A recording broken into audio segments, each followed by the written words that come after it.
Welcome to my channel. ఈ వీడియోలో వచ్చేసరికి చికెన్ మసాలా అండ్ అలాగే గరం మసాలా, ధనియాల పౌడర్ ఇంట్లో ఎలా ప్రిపేర్ చేసుకోవాలో చూసేద్దాం.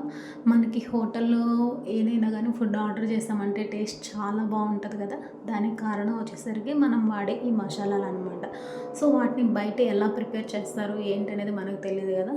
మనం ఇంట్లోనే మంచిగా తక్కువ ఖర్చుతోనే ఎక్కువ డేస్ యూజ్ చేసుకునేలాగా ప్లాన్ చేద్దాం. సో దీనికోసం అయితే ఫస్ట్ ధనియాల పౌడర్ కోసం ధనియాలని లైట్గా లో ఫ్లేమ్లో ఫ్రై చేసుకోవాలి. అది లైట్గా కలర్ చేంజ్ అయ్యి మంచి స్మెల్ వస్తుంది. ఆ టైంలో మనం స్టవ్ ఆఫ్ చేసుకొని వేడి చల్లారిన తర్వాత మిక్సీ పట్టుకోవడమే. మనకు కావాలంటే జల్లించుకోవచ్చు, లేదు కొంచెం కచ్చపచ్చగా ఉన్నా పర్లేదు అనుకుంటే అంతే స్టోర్ చేసుకోవటం ఏదైనా ఎయిర్ టైట్ కంటైనర్లో.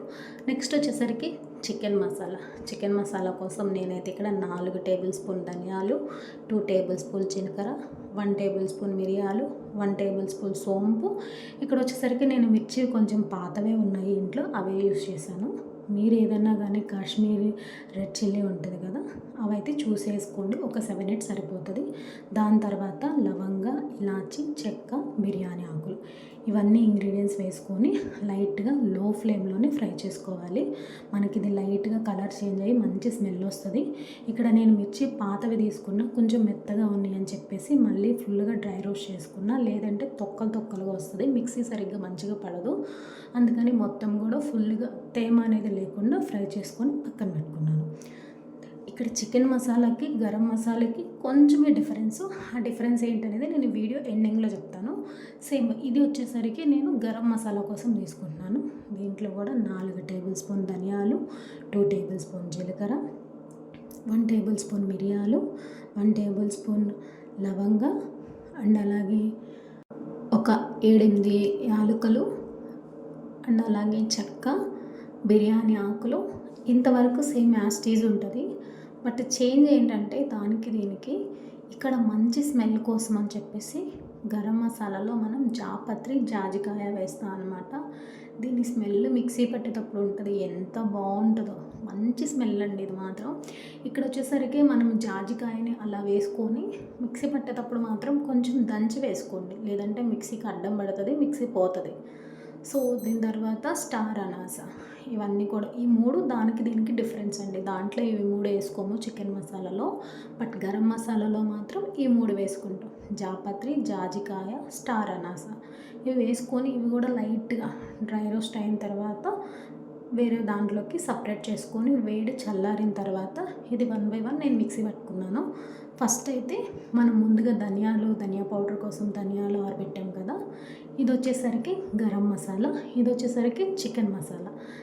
దీనికి ఏంటంటే ఇక్కడ మిరపకాయలు వేసాము, అక్కడ వేయలేదు.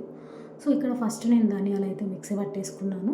ఇది బాగా మెత్తగా ఏం పట్టలేదు, లైట్గా కొంచెం బరగ్గా ఉన్న ప్రాబ్లం లేదనుకున్నాను. మీకు కనుక మెత్తగా కావాలి అనుకుంటే మనం కొంచెం జల్లెడ పట్టిస్తే సరిపోతుంది. దీని తర్వాత నేను చికెన్ మసాలాకి గరం మసాలాకి డిఫరెన్స్ ఏంటంటే మనం చికెన్ మసాలాలో ఎండుమిరపకాయలు వేస్తాము, గరం మసాలాలో వేయము. అండ్ అలాగే ఈ ఇంగ్రీడియంట్స్ అన్నీ మిక్సీ పట్టిన తర్వాత మనం ఈ చికెన్ మసాలాలో రెడ్ కలర్లో ఉంటుంది కదా, ఆ కలర్ ఎందుకు వస్తుందంటే దాంట్లో లైట్గా పసుపు, కారం కలుపుతారు.